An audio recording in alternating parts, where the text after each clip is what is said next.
So this is going to be a talk about security for healthcare devices. I'll first talk a little bit about why cybersecurity is an issue, but probably most people are aware. And then I'll talk about what the FDA and CE say about these requirements. And then finally, how to do security by design, particularly for healthcare devices. So as far as the concern, Harvard Business Review 3 years ago said medical system hacks are scary, but medical device hacks could be even worse.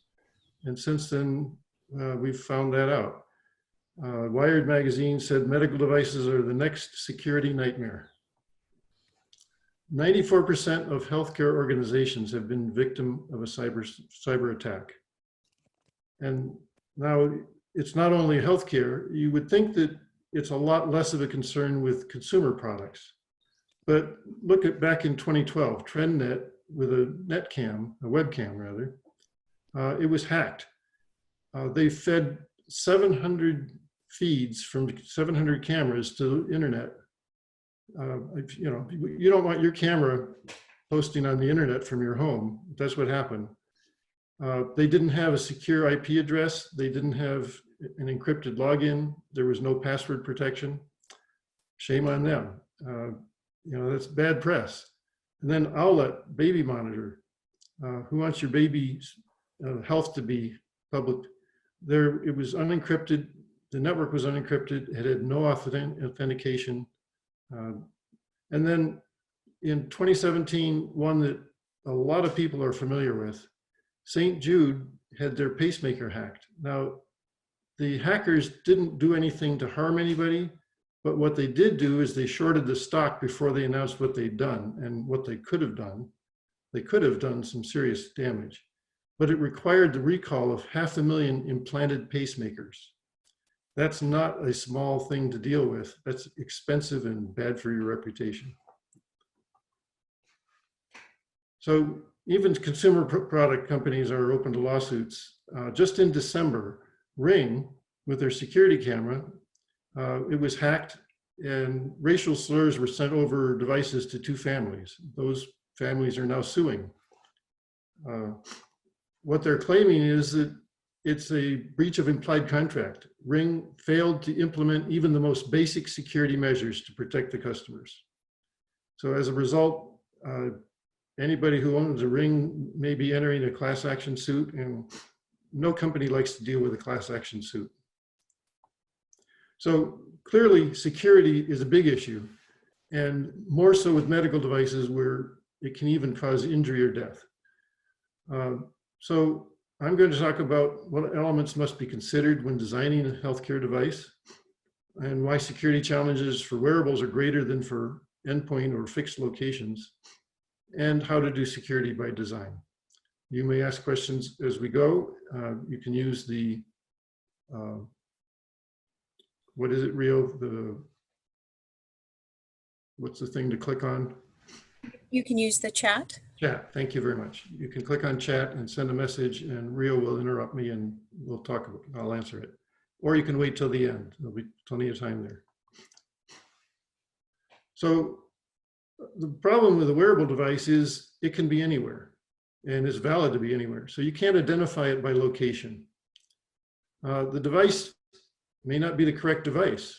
You could use a different device that looks like the device, spoof it, and it may be used by the wrong person. So if your doctor is trying to get information about you and the wrong person is wearing it, that's not going to help you. And this could be done intentionally or unintentionally. So here's one example of a good way to handle this problem. With the Apple Watch, they have apps that turn it into a medical device. You can do fall detection. There's heart rate monitoring, so it'll alert you on a low heart rate, on a rhythm, an arrhythmia, and it can give you a personal electrocardiogram. So these are important things to get right and not have hacked. To do it, they don't do it on the watch, they do it using the phone. On your iPhone, you go through a set of authorizations to get permission to use it.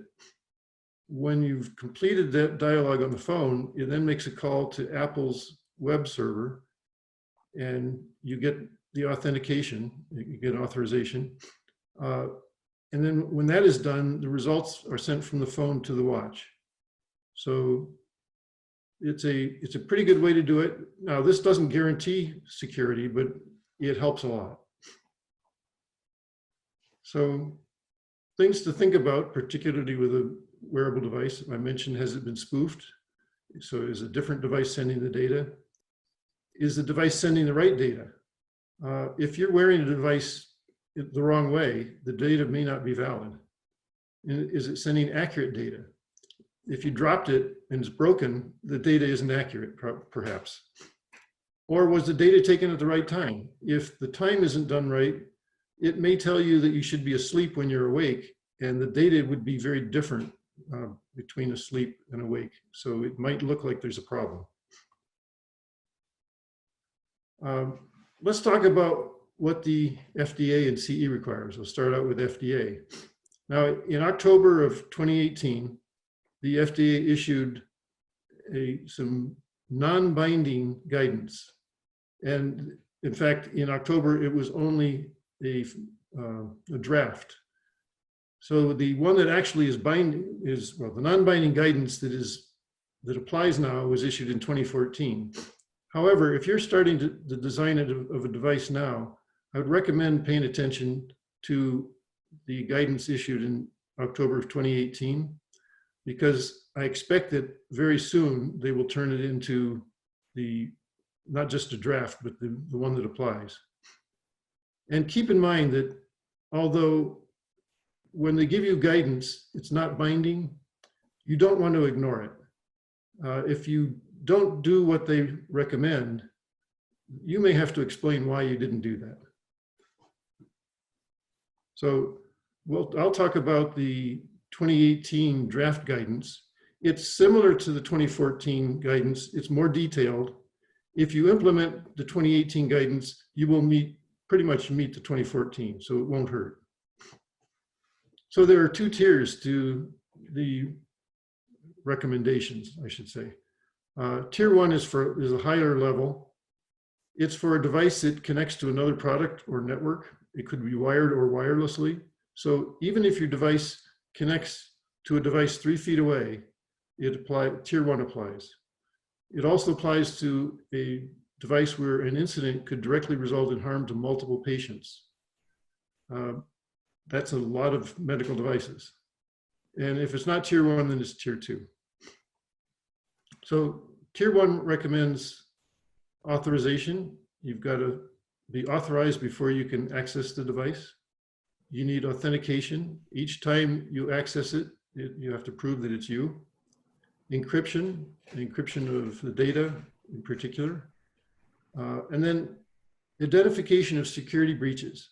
The FDA recognizes that there's no such thing as perfect security. So you've got to be looking for security breaches and ready to identify them, and then finally correct the breaches when they happen. So a little more detail, you need to prevent unauthorized use, so limit access to trusted users or trusted devices. It may be a device accessing a device. Authenticate and check safety critical commands.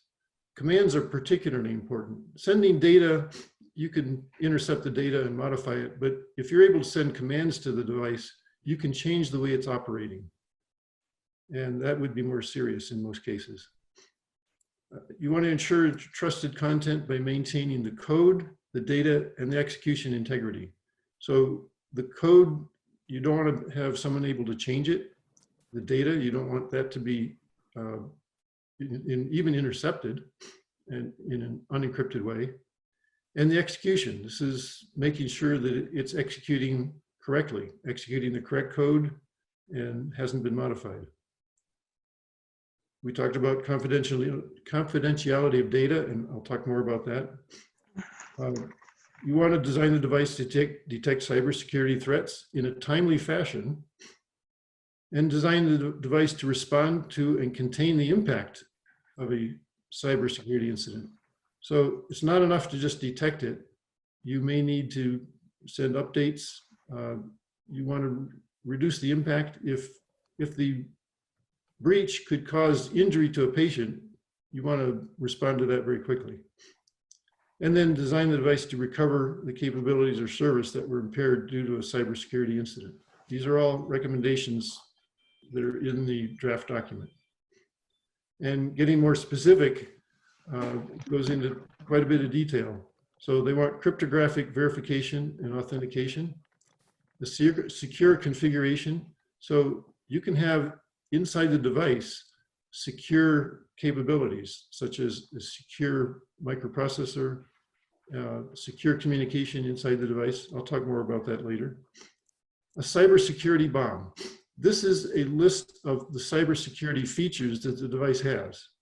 Now you might think that if you make it a device, as long as you know the model number, you know what cybersecurity features it has. Well, it's going to change. Different models may change as you manufacture new ones because new threats come up. And as you deal with threats on an existing device, you may need to change the cybersecurity bomb. So it's important to have that built into the device, and I'll explain why. You want to be able to do patches and updates. When you do a patch or an update, you've got to do verification testing, validation testing, and then deploy. You can do it rapidly. You don't have to do a complete verification of the device, but you want to do enough that you don't introduce a new problem. You need autonomous functionality. If a device, for example, you have denial of service, the device needs to still operate acceptably while it's not connected.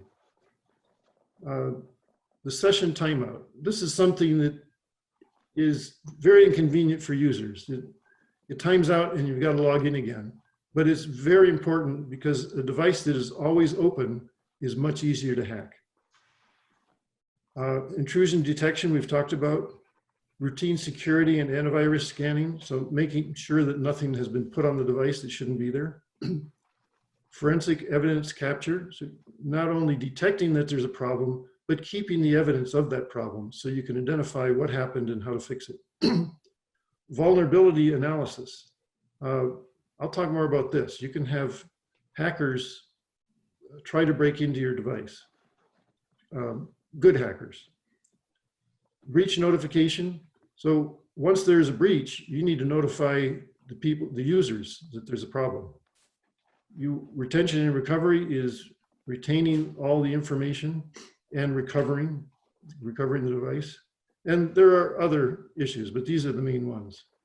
Now, Tier 2 has the very same recommendations, except you can ignore items if going through a risk-based rationale, you can show they're not appropriate.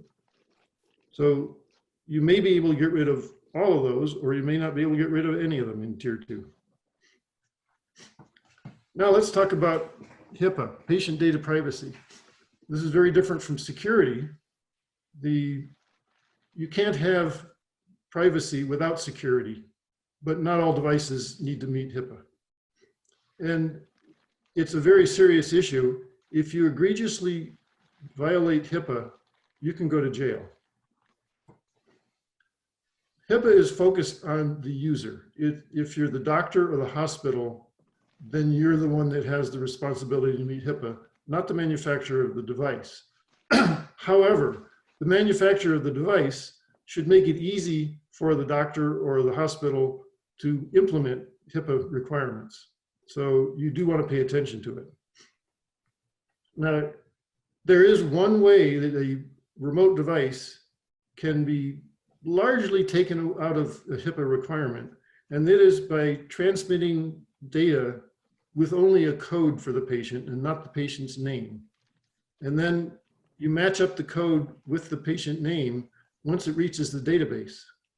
And that way, if you intercept the data, you can't tell who the patient is, and you've met HIPAA, and you don't have to do very much. That's a common way to deal with it. But if you have to enter the patient name on the device, then this probably won't work. Now let's talk about the CE requirements. CE for Europe and other parts of the world. They're similar to FDA. They're less specific, but they're requirements. They're not recommendations. CE requires the device to be safe, effective, and secure. Well, safe, that's always been there. Effective, in the recent medical device regulations, effective has been required in the last couple of years. And now we're talking about secure.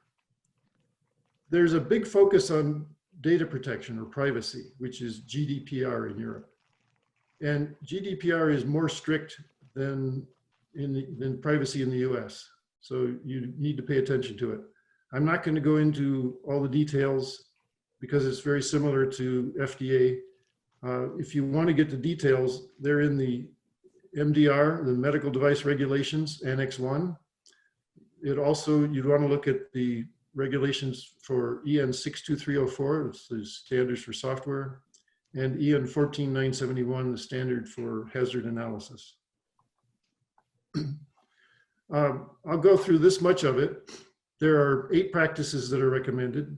The first is security management, or not recommended, required.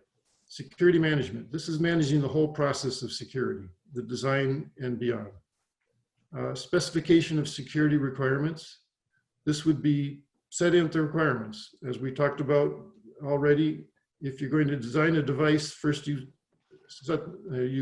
determine the requirements, then you design it, and then you check for whether it meets the requirements. So you got to set the requirements and the security just as well as everything else. Do security by design, which we'll talk about more. A secure implementation. This is implementing each piece in a secure fashion. It sounds a lot like secure by design. And then security verification and validation. So that's verifying that the design has been done correctly and meets the requirements. Management of security related issues. So this is taking care of breaches that happen, problems that come up, and fixing them. Security update management.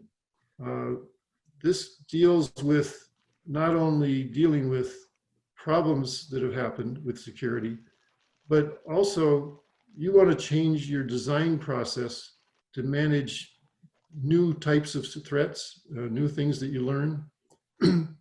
And then security guidelines. This is documentation. It would be documentation for the user on how to use the device securely, and even documentation of your security process, the design process.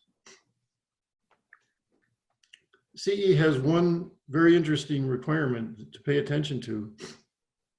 If you're designing a device, it needs to work securely in a system that includes a network and IT and a database that you may not design. But the manufacturer is responsible for making sure that it can work securely in this environment. And that means not only designing it correctly, but documenting it so the user will know how to use it securely.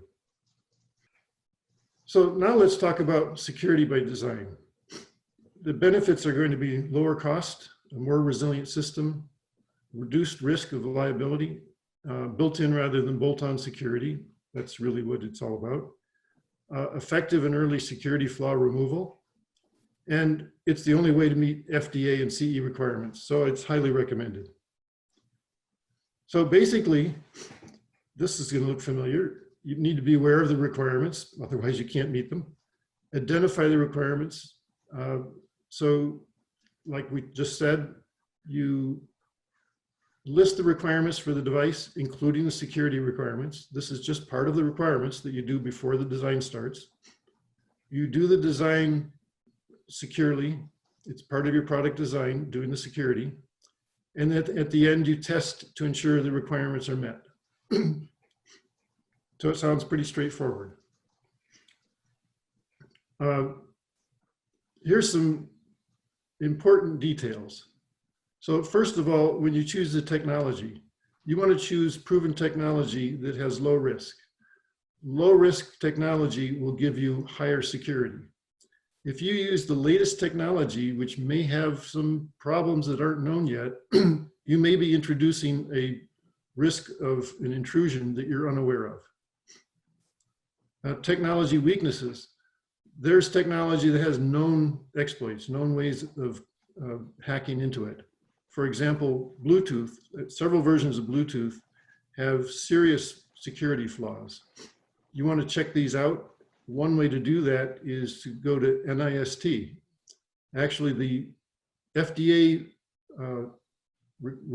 not requirements, the recommendations are built on what NIST has for security. NIST has spent a lot of effort dealing with security. It's a good resource. Walt? Yes. Modi from the group asked, could you list the various standards and regulations, documentations, and how to access them? Well,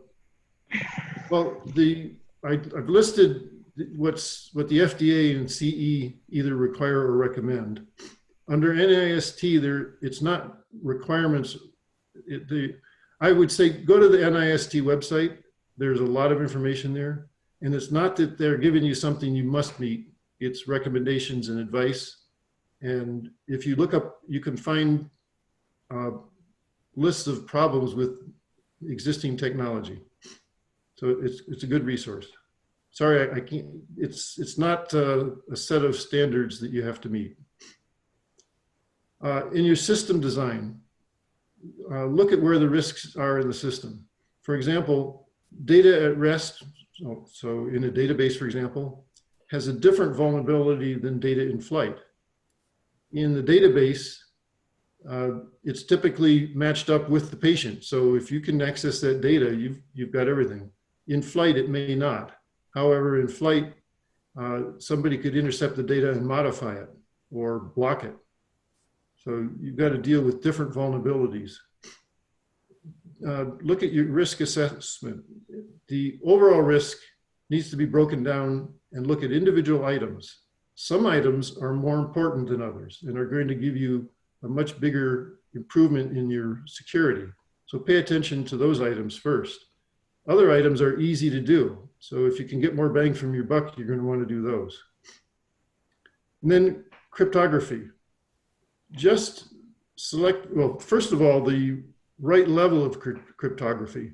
You don't want to use the maximum all the time. It takes longer to encrypt. That may be a problem. And it takes more power. In a wearable device, that means a bigger battery. So you want to pick the right level of cryptography. And then encryption alone is not the only thing. Once you've encrypted the data and selected the right algorithm, you've got to manage the keys. If the keys are stolen, no amount of encryption will prevent the theft from, or the thief from getting access. So you've got to deal with how the keys are created and distributed, who owns who has the keys, whether they're public or private. This is more important than actually the encryption itself. And it gets into a lot of details. So threat detection is very important. We've already seen that. You want to be sure that, well, you'd like to detect the threat before damage is done. That can be done. It's hard. And of course, because this may not be perfect, you may not succeed in doing that, but you want to try. Penetration testing. This is where you have an ethical hacker take your device that you've worked on and you think it's perfectly secure, and you have them attempt to hack into it. And unfortunately, they often succeed. You want to give them an introduction to make their job a little easier than for a non-ethical hacker. But it's a very good way of finding out weaknesses in your device. And then this one's kind of obvious. Make sure your developers are aware that you're doing security by design and how you're doing it, and that they're involved in the threat modeling. Maintainability. So once you've done the design, you're not done. This device is going to live in the real world for a long time. You've got to be able to respond to problems. You've got to maintain it. You've got to maintain the tools that you use to check on the device and detect threats and update it. You even need to improve your system, your design system. Privacy by design. So if you need to meet HIPAA or GDPR, then you want to make sure that that's part of your design. so that it's part of the requirements, it's implemented while you're designing the device, and it's tested in your verification testing. Further improvements, you need to continuously improve not only the device, but the design process. Security only gets more challenging as time goes by, and new problems come up, and you need to deal with them. So here's an example. Now this is a consumer product, but it went through pretty much the same things that are required for a medical device. This is a hardware wallet, cryptocurrency hardware wallet. It contains the password for the cryptocurrency. And as you probably know, if someone gets that password, they can steal all your cryptocurrency and you can't trace it and you can't get it back. Millions of dollars have been lost by stolen passwords. This is a blockchain transaction company that this device is now available for order. It's not quite shipping yet. I'm going to tell you a little more about it. It has cold storage, first of all. That means that when you unplug it from the phone, it's normally plugged into the phone to operate. You unplug it, it's deactivated. There's no power. It doesn't have a battery. So most of the time, it's a dead device. You can't hack into it. When you plug it in, to access it, you've got a fingerprint sensor that's quite secure. It's got a secure microcontroller that holds the private keys, and I'll talk more about that. It has encrypted links inside and outside. So data sent to the phone is encrypted, but data sent between individual chips on the board are also encrypted. So even if somebody has the device in their lab and they take a look at what's being sent between the chips, it's encrypted and you can't read the password from it. It has its own display so that the user can look at the password on the device and not on the phone. If you display the password on the phone, there's a risk of a breach in security. So let me talk about the microcontroller. It's got advanced physical security so that if you attempt to actually open up the chip and look at the data inside, it wipes the data out. So it's very, very difficult to steal the data from this chip and from this device. Yes. What if the smartphone is infected with mostly sophisticated? How do you set it up? How do you set up the password? So the password is set up on this device, not on the phone. So it's assumed that somebody's hacking into the phone, that the phone may have a virus on it, and still what's going on in this device is secure, even when the power's on. I hope that answers the question. It's got a true random number generator.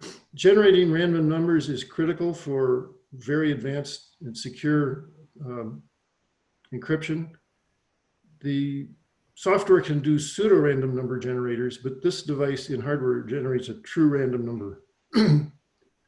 It has an accelerator that does encryption for different standards, AES, DES, SHA. I'm not going to go into the details of them, but there are different standards you can use. And having an accelerator speeds up the process of encryption and keeps the power from being excessive. It does modulo arithmetic. It's very common in crypto algorithms. What it is you do integer arithmetic, which is inaccurate, and you get imprecise results, which is very difficult to reverse. It has a secure bootloader that allows only authorized code to run on the processor. So if you put new code into it, it won't run. It's able to detect tampering. And as I said, if it detects the tampering, then it wipes the data, so you can't read it.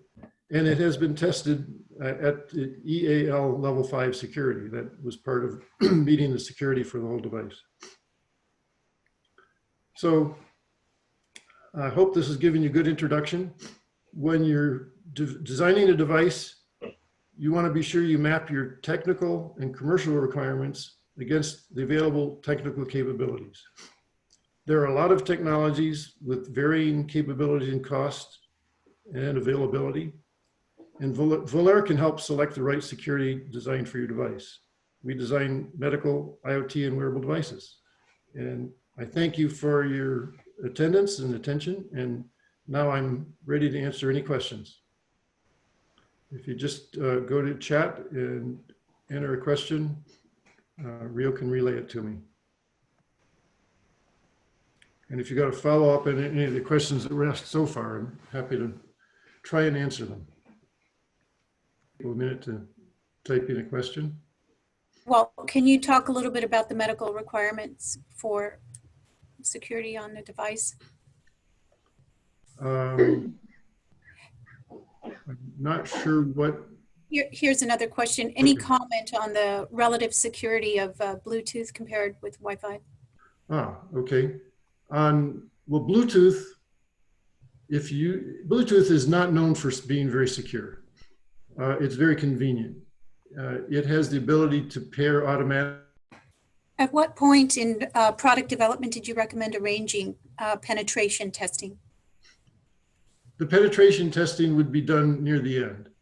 You want to get to the point where you've designed a device, you've done your best, you think that it's just perfect, and then you get this disappointing news that there may be a flaw. But better to get it at that point than before you start manufacturing and shipping it. Thank you.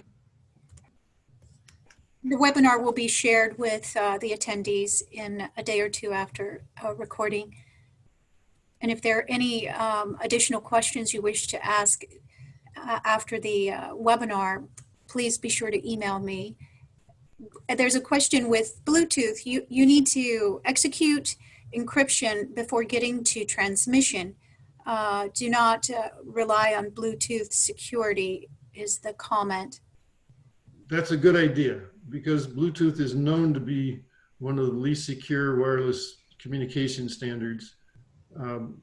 There are ways you can transmit over Bluetooth securely by not relying on the security that's built into Bluetooth. Excellent suggestion. Johannes Hoch has mentioned, are you familiar with cyber insurance options that are available for medical devices? I'm not. I know that you can get insurance, but I couldn't give you any advice on that. Understood. Attendees can either select to unmute themselves and ask directly or type a question in the chat. We have a few minutes here still to interact. And if you think of a question later, don't hesitate to email directly to me. You can see my email address here. I'd be happy to answer any questions. Thank you. A question from Justin. Does OOB pairing via NFC improve Bluetooth security? I'm not familiar with OB pairing, but NFC has one big advantage, that it only communicates an inch or two. So it's very hard to intercept. And that's used in things like the... I think so. She means that out-of-band pairing. Yes.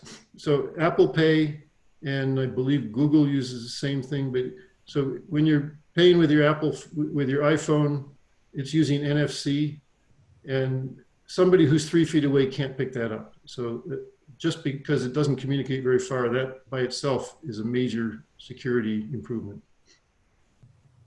Hey, Walt. Good morning. This is Sunil.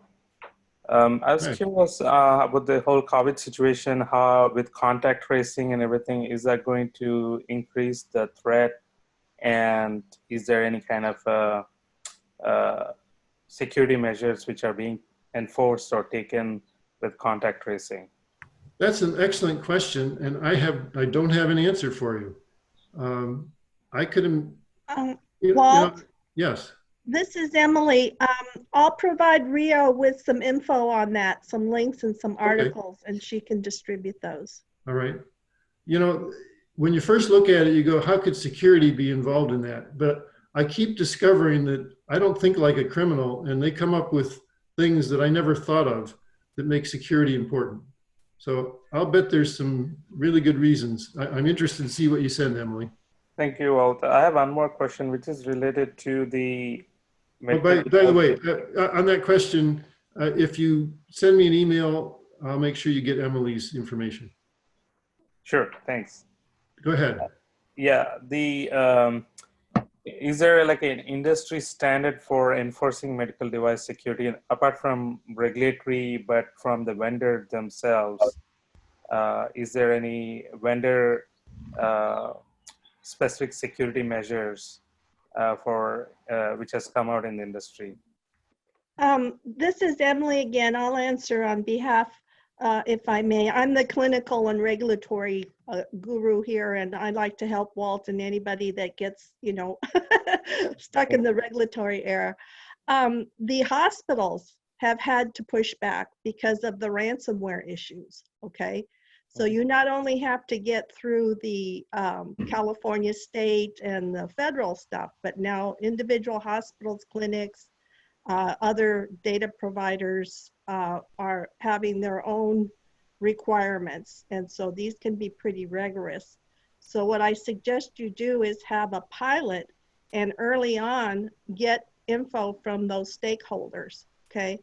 And also, I always look at the warning letters and see where people get spanked. Last October, we presented the issues of software as a medical device, where you have, a device that might have been on the market for 10 years, but now you're adding machine learning and AI. That is a product. And so you have to go and get that regulation incorporated. So again, this is an ongoing thing. The best thing you can do is take a look at the market, read warning letters, and find out what particular, who are you eyeballing as customers, and look at what they're doing now and where they want to go with your AI products and work from that, in that perspective. Thank you, Emily. Thank you. And also, large medical device companies tend to create their own requirements. They not only meet what the FDA requires, they often go beyond. Oh, okay, thank you. I'll keep waiting for any other questions. Walt, I'd like to add one more thing, is that you don't trust a device, it doesn't matter how many bells and whistles, as you were talking about the Ring device. We had warned Ring about this a year and a half earlier, 6 months earlier. Finally, I started referring people to a class action, and they finally changed. So if your customer, these end users, if you can't give this to your grandmother or to your son or daughter, and they don't feel comfortable, or you see that there's, hinky things going on that aren't covered, it'll never get off the market. The loss of trust is very hard to recover, and it can really bring down your sales. Yeah, I find that consumer products are in an interesting category. People either don't believe that they're secure or can't tell if one is more secure than the other. So I don't think people buy a device based on security, and I don't know if that will ever change. But if there's liable to be a lawsuit, or if there are regulations, that will change the security on consumer products. Now, in medical products, there are some regulations, so people do need to meet them. We have another comment from Modi. He would like to add one feature to the requirement. He would like to add one feature to the requirements, support of backup operation and field testing capabilities. And then 2, Modi, if you'd like to unmute, you can ask, or I'll wait for your typed message. That number 1, that's a good idea. Having a backup is a good way of recovering. Again, if there's anyone in the group that would like to share additional knowledge or experience in any of these areas, or as Walt mentioned, additional questions, we will post to everyone how to stay in direct communication with our presenter, Walt McClay, who's also the organizer of your meetup. And it's a pleasure to have you here. We have a very nice collective group, and we look forward to continuing collaborating together. I had a quick question about the group recurring events, or if there is a forum, mailing list to be on. So I was curious about that because I've been involved in the security field as well. So I was curious if there is any forum mailing list where everyone Yes. is connected. Yes, so so Meetup in general provides a forum for each group that's organized.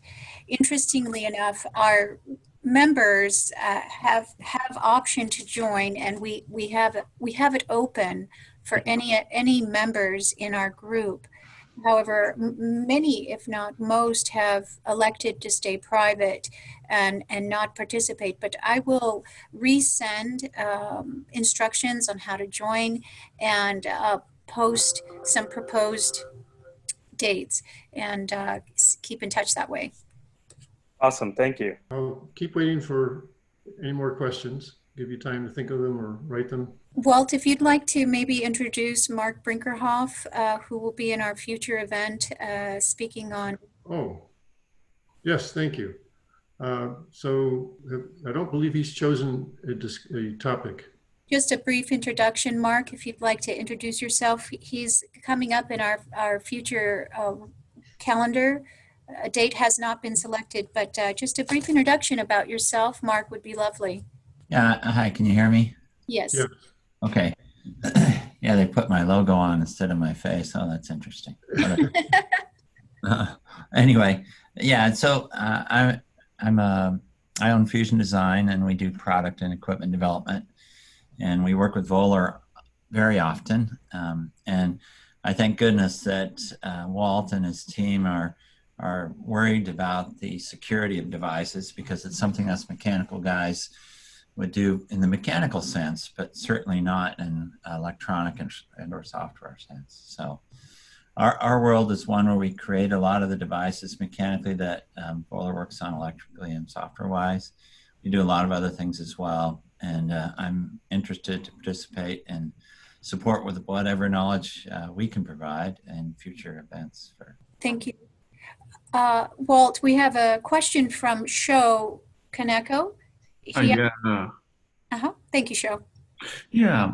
I wanted that to explain the security by design is to implement it to consider to the many secure functions. So I wonder that adding to many security functions is more secure design. I mean, too much functions is to make system complex is to the risk to increasing vulnerability. I think. So, yeah, if a device has more functions, Yeah. there are probably more ways to hack into it. Yeah. Not necessarily, but it's likely. So a simple device is easier to protect. Yeah. But this is something that you need to deal with in your requirements. You've got to look at what are the risks and what are the ways that you can overcome those risks. And that's how you develop your requirements, but both for operating as a device as well as for security. So it's a risk analysis. So for any device, the exact way that you deal with security is up to you. Yeah. Okay. And then Moti raised his hand. Do you have a question? I want just to add a comment that more functions require more updates, more opportunities for a malware infection. Yes, generally that's true. If the software is more complex, you have more opportunities for flaws. If the device has more features, more opportunities to break into it. Well, I'll give you just a few more minutes if you have questions, but you can always email me directly if you think of something later on. I have a sort of quick question. My name is Brian Young. So a lot of this sort of feels like best practices, having done secure software for a while, but more of in the payment space where you tend to get audited to make sure you're following some of these procedures, and you know, on an annual basis you'll get audited and have to present your development processes and how you're managing data. Is there any corollary in the medical space where you're going to have to present how you're secure, or is it just sort of at legal time when you end up getting sued? There is. Of course, getting sued is one step, but if you've got a class 2 or class 3 device you're going to be submitting to the FDA. It may be a 510K, it may be a PMA. And the FDA their biggest concern is software. And a big part of that is security. So they're going to take a look at it. Now, they don't do anything like an audit. The only thing they do is look at documentation. So you want to be sure your documentation is really good. Walt, this is Emily again. They also look at reports either from doctors or from patients or for lawyers. I've been involved with wrongful deaths. You'd be amazed what kids swallow. Yes, once a device is on So the market, it can get ugly real quick. And what I tell people is to have a plan A, plan B. You'll never know what, you know, like everybody loves these earbuds. But my daughter-in-law is a veterinarian and dogs are swallowing earbuds. And then we found out kids are swallowing earbuds. So you have to put in your user profile that keep away from children, okay? Because these things will happen. And luckily, a lot of these devices are small and, you know, can kind of get passed through or be removed a little more safer. But things happen and you have to look at worst case scenario. And the person that wanted the cybersecurity and this other liability insurance, these are the kind of questions that, you know, people are going to ask. So you always want to look at complaints. You want to look at proposals. And I look at lawsuits and warning letters before I recommend things to a client, because then you know what not to do.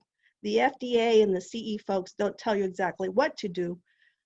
They just tell you what not to do. And you want to protect yourself in any way you can. yeah. So once you've done the application, whether it's a 510K or a PMA, that's one thing. But when you put a device on the market, you're required to have a quality system that deals with complaints and issues.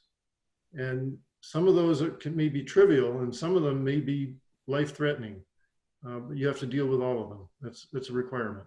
And if you could offer a little bit of advice, we're sort of in early stage development and prototyping on our device. When do we engage with the FDA for when do we bring it? When do you recommend we bring it to them at what stage? It's good to deal with the FDA early. They're actually a pretty good organization to deal with for a government agency. There's a process by which you can go to them and ask questions and even recommend how a product would be dealt with. For example, you may want to know, is this device class 1 or class 2? And you can have a hearing where they will tell you what it is. And this is not terribly formal. And then you can just go and ask questions. You want to be prepared. You don't just go in and willy-nilly ask questions. You want to be carefully prepared. But once they state their opinion, now you've got that, and you can go ahead with your design and rely on that because it's documented. Excellent. Now, thank you. That's if you have issues like that. Not all products do. But when you need to file, obviously, then you have to deal with the FDA. Yeah, Brian, this is Emily. I'll have Rio distribute my email to you folks, and I can give you some pointers. And you know, we should just talk offline a little bit. Thank you. Well, I think we've gotten pretty much all the questions. I've appreciated having everybody here. And by the way, we will have a talk in July from ARM. We haven't yet gotten the date established and exactly what they'll be talking about, but that will be announced on the meetup. So look forward to having you come in and hear a different type of presentation. Thank you very much for attending. Thank you. Have a good day. Thank you. Thank you. Thank you.